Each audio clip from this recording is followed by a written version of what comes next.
أعزائي طلاب المرحلة الثالثة، السلام عليكم ورحمة الله وبركاته. In this record, I'm dealing with the rest topics in diseases of hepatobiliary system and pancreatic disorders. In this lecture, we discuss gallbladder and biliary duct disorders, which are cholelithiasis or gallstone, acute and chronic cholecystitis, cholangitis, and also we discuss acute and chronic pancreatitis. In this slide, we follow the anatomy of bile duct system. Right hepatic duct collect bile from the right liver loop. Left hepatic duct collect bile from the left loop of the liver. Right and left hepatic duct united together forming common hepatic duct. Cystic duct of gallbladder then merge with the common hepatic duct forming common bile duct. The main pancreatic duct of the pancreas united with the common bile duct just before its opening in the duodenum, the ampulla of Vater. Diseases of bladder and biliary duct system. The common disorders of the gallbladder system are: first, cholelithiasis or gallstones; second, inflammation of gallbladder, which is called cholecystitis; third, common bile duct infection or inflammation, which is called cholangitis. We start first with cholelithiasis. It means presence of one or more calculi, gallstones, in the gallbladder. In developed countries, about 10% of adults and 20% of people more than 65 years old have gallstones. Gallstones tend to be asymptomatic, but sometimes the patient complaining biliary colic. Biliary colic means pain that experienced by the patient in right subcostal or right hypochondrial area. Gallstones do not cause dyspepsia or fatty food intolerance. Three factors contribute to the formation of gallstones. First, abnormalities in the composition of bile, whether it is congenital or acquired. Second, stasis of bile, as in pregnant women, where the gravid uterus press on the gallbladder leading to stasis of bile, or by progesterone hormone, which is the hormone of pregnancy, leading to relaxation of smooth muscle of the wall of the gallbladder. Bile stasis can occur also in patients with total parenteral nutrition. Parenteral nutrition means fat-free nutrition. Fat that present in food stimulate the gallbladder to contract and squeeze bile toward the small intestine, helping in digestion of fat food. In total parenteral nutrition, that means fat-free nutrition, the gallbladder stay in relaxed condition. And in this situation, stasis of bile will occur. The third situation where the bile stasis is the cause for stone formation is dehydration. Dehydration concentrates the bile inside the gallbladder. The other factors include inflammation of the gallbladder that lead to gallstone formation. Three risk factors for gallstones include female sex, obesity, and family history. Most disorder of biliary tract results from gallstones. Pathophysiology of cholelithiasis. Biliary sludge is often a precursor of gallstones. It consists of calcium bilirubinate, a polymer of bilirubin, cholesterol microcrystals, and mucin. Sludge develops during gallbladder stasis, such as in pregnant women or patients that use total parenteral nutrition. Most sludge is asymptomatic and disappears when the primary condition resolved. Alternatively, sludge can evolve into gallstones or migrate into the biliary tract, obstructing the ducts and leading to biliary colic, cholangitis, or pancreatitis. About 75% of gallstones are composed primarily of cholesterol. 25% are pigmented stones consisting of calcium salt with bilirubin. Many stones may have a mixed composition, that means cholesterol, calcium salts, and bilirubin. Serious complications of cholelithiasis include: first, inflammation of gallbladder itself, which is called cholecystitis. Second, biliary tract obstruction, which is obstructive jaundice. And as we said in a previous lecture, it is a post-hepatic jaundice. Third, biliary tract infection, which is called cholangitis. Fourth, an urgent case, which is gallstone pancreatitis. In this picture, many stones present inside the gallbladder. The patient may be asymptomatic, or the patient may complaining right subcostal or right hypochondrial pain. The stone may move toward the neck of gallbladder and lead to cholecystitis, or the gallstone may descend through the bile duct, lead to obstructive jaundice or what's called post-hepatic jaundice. The stone inside the bile duct may lead to inflammation of the duct itself, which is called cholangitis. Or the stone may descend toward the ampulla of water, which is an opening of the common bile duct in the duodenum. In this case, the bile flow from the common bile duct toward pancreatic duct. The bile will activate the digestive enzymes of the pancreas. Autodigestion of pancreatic cells will occur. It is an emergency condition called gallstone pancreatitis, and the patient may admitted to an emergency department. Acute and chronic cholecystitis. The term cholecystitis refers to inflammation of the gallbladder. Both acute and chronic cholecystitis are associated with cholelithiasis. Acute cholecystitis may be superimposed on chronic cholecystitis.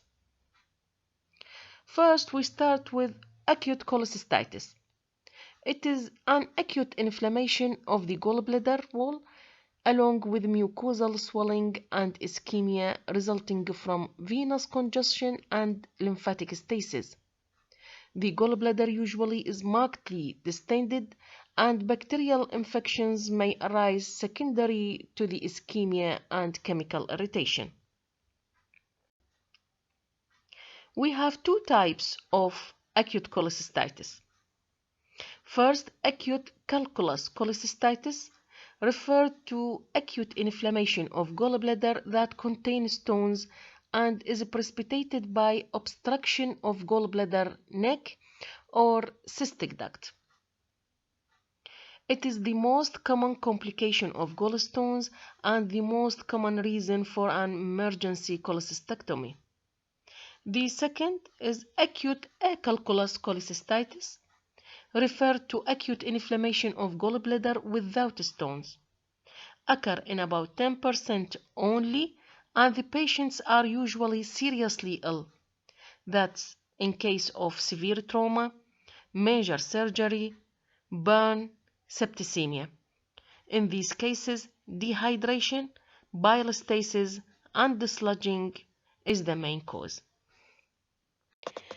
Patients with acute cholecystitis complaining of pain in right subcostal or right hypochondrial area, and the patient can point it toward the tender area by his finger, and this is called a Murphy sign. Patient also complaining of fever and rigor, vomiting in 75% of the cases, jaundice in about 25% of the cases. In lab investigation and by complete blood count, there will be a high white blood cells. Total serum bilirubin increase in 25% of the patients. Aminotransferases, alkaline phosphatases, the enzymes of the liver, are usually elevated. Chronic cholecystitis. Chronic cholecystitis results either from repetitive episodes of acute cholecystitis, or in most instances it's developed de novo. That means chronic cholecystitis is a chronic inflammation from the start, and we discussed this concept previously in chronic inflammation lecture. Chronic cholecystitis is almost always associated with gallstones, but these do not seem to have direct role in the initiation of chronic inflammation.